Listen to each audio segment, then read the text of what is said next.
الحمد لله الذي هدانا لهذا وما كنا لنهتدي لولا أن هدانا الله. أما بعد فأعوذ بالله من الشيطان الرجيم. بسم الله الرحمن الرحيم. واعلموا أنما غنمتم من شيء فأن لله خمسه وللرسول ولذي القربى إلى آخره. صدق الله العظيم. آج ہم انشاءاللہ 10واں پارہ پڑھائیں گے اور اس کا مختصر خلاصہ اور اس کے جو اہم سبجیکٹ ہے، مضامین ہیں، اللہ رب العزت نے جو اس میں بیان کی ہے اس کو مینشن کریں گے، اس کو ہائی لائٹ کریں گے اور اس کو تھوڑا ایکسپلور کریں گے۔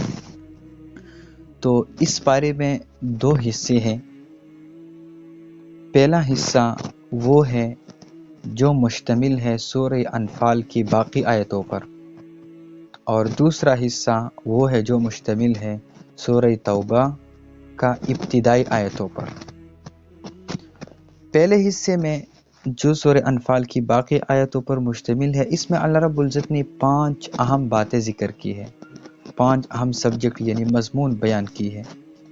پہلا سبجیکٹ اس میں مال غنیمت کا حکم ہے، دوسرا سبجیکٹ غزوہ بدر کے کچھ حالات ہے، تیسرا سبجیکٹ اللہ تعالیٰ کی نصرت اور مدد کے 4 اسباب کا تذکرہ ہے، اور چوتھا سبجیکٹ جنگ سے متعلق کچھ ہدایات کا تذکرہ ہے۔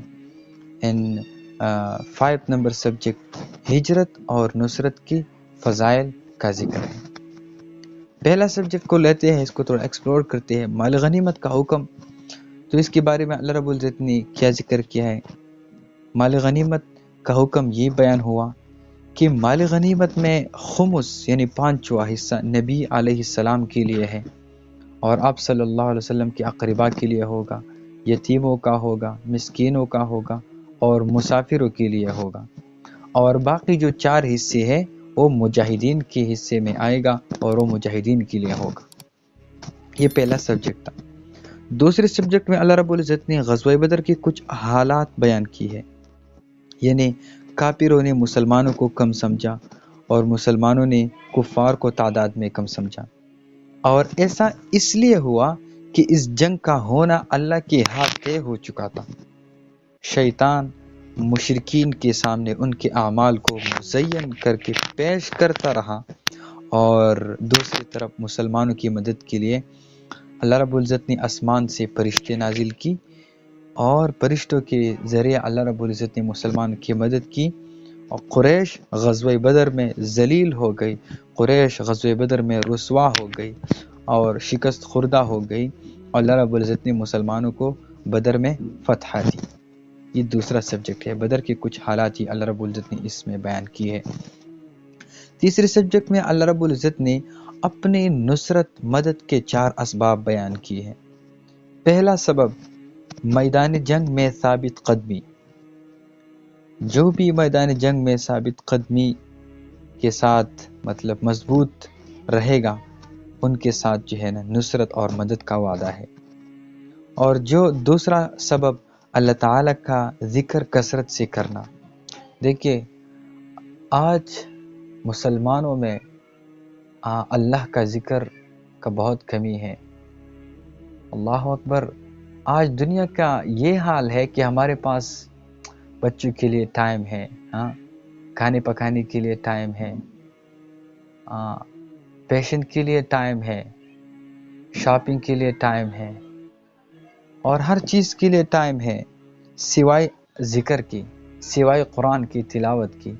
اللہ کہتا ہے یہ آج جو دنیا میں بے چینی ہے، لوگوں کے گھروں میں جو پریشانیاں ہیں، جو نفرتیں ہیں، جو یہ گھر جو محبتوں سے خالی ہو گئی ہے، یہ دل جو جس میں چین نہیں ہے، جس میں سکون نہیں ہے، جس میں ٹرانکویلٹی نہیں ہے، اس کی وجہ یہ ہے کہ یہ لوگ اللہ کو یاد ہی نہیں کرتی۔ اور قرآن میں اللہ کہتا ہے اگر آپ لوگ دل کا اطمینان چاہتے ہو تو مجھے یاد کر لیا کرو، الا بذکر اللہ تطمئن القلوب۔ اللہ کہتا ہے خبردار سنو، جب آپ میرا تذکرہ کریں گے، میرا ذکر کریں گے تو آپ کے دلوں کو سکون ملے گا۔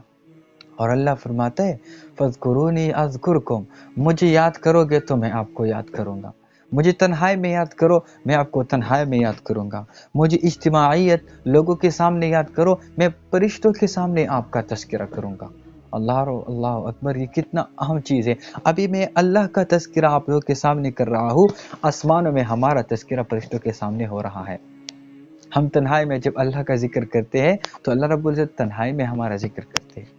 دیکھیے کچھ اعمال ایسے ہیں جو ذکر کے ساتھ متعلق ہے، اس کو اگر ہم ڈیلی روٹین بنا لیں تو یقین سے میں کہہ سکتا ہوں، اللہ کی ذات کی قسم میں کہہ سکتا ہوں کہ آپ کو اللہ کا قرب حاصل ہو جائے گا، آپ کو اللہ کا محبت حاصل ہو جائے گا، اور آپ اللہ کے جو ہے نا خاص بندوں میں سے شامل ہو جائیں گے۔ سب سے پہلا چیز، صبح شام 15 منٹ سے لے کر 20 منٹ تک لفظ اللہ کا ذکر کرنا، جیسے میں آپ کے سامنے کرتا ہوں تھوڑا ٹائم کے لیے، جیسے اللہ اللہ اللہ اللہ، محبت سے اللہ کو پکارو، محبت بھرے انداز سے اللہ کا نام پکارو۔ زیادہ سے زیادہ 15 منٹ یا اس سے زیادہ کر سکتے ہیں تو 20 منٹ تک۔ صبح بھی فجر نماز کے بعد، فجر نماز اگر مطلب اس کا ٹائم نہیں تو اس کے بعد ناشتہ سے پہلے، آفس جانے سے پہلے، جاب کو جانے سے پہلے، اور سونے سے پہلے اس کو جو ہے نا اس ذکر کو کرنا ہے، اللہ اللہ۔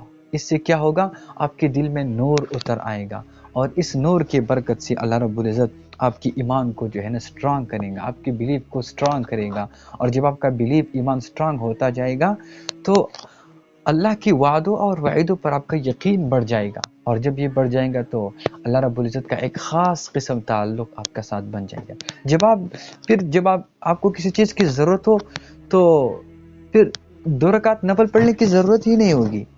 اب جب ہاتھ ایسے اٹھائیں گے، اوپر دیکھیں گے یا اللہ میرا یہ مسئلہ ہے، اللہ کہیں گے اس کا یہ مسئلہ حل کرو، مسئلہ حل ہو جائے گا۔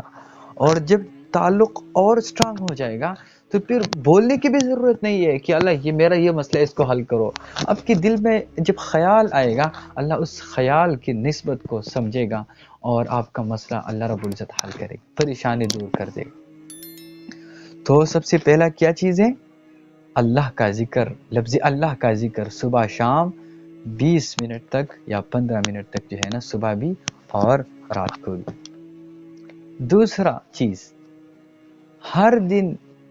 ہر دن میں مطلب ڈیلی 100 ٹائم لا الہ الا اللہ پڑھنا، لا الہ الا اللہ، لا الہ الا اللہ، لا الہ الا اللہ۔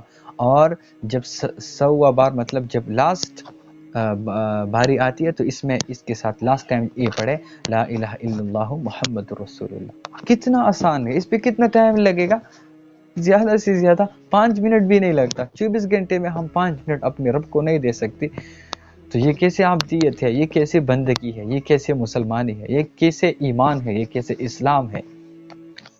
اور اس کے ساتھ ساتھ 100 مرتبہ استغفار پڑھنا، استغفر اللہ ربی من کل ذنب واتوب الیہ۔ ایسا نہیں پڑھ سکتے، یہ مشکل ہے تو ایسا پڑھے استغفر اللہ استغفر اللہ استغفر اللہ۔ اس سے آپ کی پچھلی زندگی کی جو گناہ ہے وہ معاف ہوتی جائیں گی۔ 100 مرتبہ کتنا آسان ہے، اس پہ بھی جو ہے نا کتنا ٹائم لیتا ہے؟ 3 سے 5 منٹ بھی نہیں لیتا۔ 100 ٹائم اونلی سے اینڈ ریڈ استغفار استغفر اللہ۔ اینڈ فورتھ نمبر چیز، چوتھا چیز، دن میں 100 مرتبہ اپنے حبیب پر درود بھیجنا، اللہ اکبر۔ اگر درود ابراہیمی آتا ہے جو ہم نماز میں پڑھتے تو وہ بھی بہت اچھا ہے، یہ نہیں آتا اور جو بھی درود آپ کو آتا ہے وہ پڑھ لیں۔ اگر سب سے کچھ بھی نہیں آتا درود تو اتنا تو پڑھ سکتے ہیں، صلی اللہ علی النبی الامی، صلی اللہ علی النبی الامی، صلی اللہ علی النبی الامی۔ یہ کتنا آسان ہے، اس پہ کتنا ٹائم لگے گا؟ جو بندہ، میں گارنٹی دیتا ہوں، اللہ کی ذات کی قسم میں نے کہا ہے کہ ان 4 اعمالوں کو جو بھی بندہ کرے گا، اللہ ان کو اپنا قربت دے گا، اللہ ان کو اپنا ایک نسبت دے گا، اللہ ان کو اپنا محبت دے گا، اور ان کا اور یعنی اللہ اور آپ کے درمیان ایک ایسا ریلیشن ہو جائے گا، ایسا ریلیشن پیدا ہو جائے گا کہ آپ حیران ہو جائیں گے، زندگی میں تبدیلی آ جائیں گی، آپ حیران ہو جائیں گے کہ یہ دنیا میں بھی جنت ہے، اس دنیا کو اللہ رب العزت نے میرے لیے جنت بنایا ہے۔ تو یہ اللہ رب العزت نے یہاں جو ذکر کیا ہے نا کہ میرے نصرت کے، میرے مدد کے 4 اسباب ہیں، تو یہ دوسرا سبب ہے۔ اللہ تعالیٰ کا ذکر جو ہے نا کثرت سے کرنا. میں آپ کو گارنٹی دیتا ہوں 1 ہفتہ اس وظیفے کے کرو، 4 اعمال کو کرو، اپنی زندگی میں آپ تبدیلی خود دیکھیں گے. پھر مجھے بتا دینا کہ کیسی تبدیلی آ رہی ہے ہماری زندگی میں.